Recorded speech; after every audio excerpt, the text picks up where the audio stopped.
ಬದನೆಕಾಯಿ ಚಿಕ್ಕುಡ್ಕಾಯಿ ಅರ್ಧ K G ಬದನೆಕಾಯಿ 300 ಗ್ರಾಮ್ ಅಷ್ಟು ಚಿಕ್ಕುಡ್ಕಾಯಿ ಇದೆ ಮನೇಲಿ.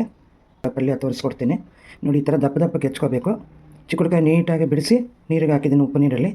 ಇಷ್ಟು ಇದಕ್ಕೆ ಬೇಕಾಗಿರೋ ಸಾಮಗ್ರಿಗಳು: ಸಾಸಿವೆ, ಉದ್ದಿನಬೇಳೆ, ಕಡಲೆಬೇಳೆ ಒಗ್ಗರಣೆಗೆ, ಮತ್ತು ಹಸಿಮೆಣಸಿನ್ಕಾಯಿ, ಶುಂಠಿ, ಕೊಬ್ಬರಿ, ಜೀರಿಗೆ, ಕೊತ್ತಂಬರಿ ಸೊಪ್ಪು ಅದು ರುಬ್ಬಕ್ಕೆ ಹಾಕ್ಕೊತೀನಿ. ಅದು ಮತ್ತು ಮಸಾಲೆಗೆ ಅದು ಹುಣಸೆಹಣ್ಣು, ಉಪ್ಪು, ಅರಿಶಿಣ.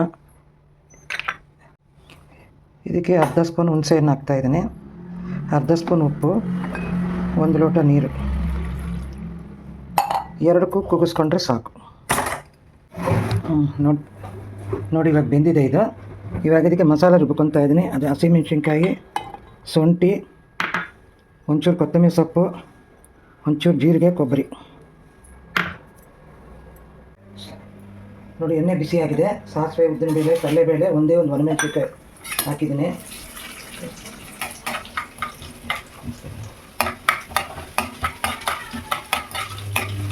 ಇದು ಕೆಂಪಗಾದ್ಮೇಲೆ ಇದಕ್ಕೆ ಒಂಚೂರು ಹಿಂಗು,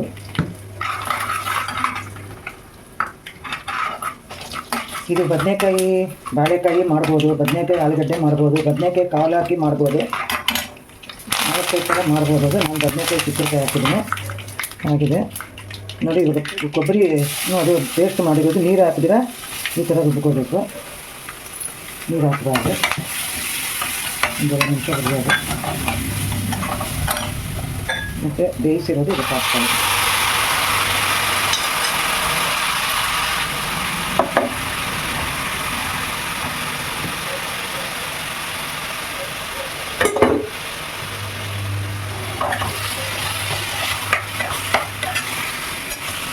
ತುಂಬ ಚೆನ್ನಾಗಿರುತ್ತೆ ಇದು.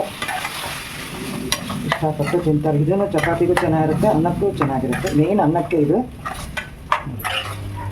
ಒಂದು 5 ನಿಮಿಷ ಹೈನಲ್ಲಿ ಇಟ್ಟಿದ್ದೀನಿ, ಒಂದು 2 ನಿಮಿಷ ಸಿಮ್ಮಲ್ಲಿಟ್ಟು ಆಫ್ ಮಾಡ್ತೀನಿ. ಹಾಗೆ 5 ನಿಮಿಷ ಆಫ್ ಮಾಡ್ತೀನಿ. ನೀವು ಟ್ರೈ ಮಾಡಿ.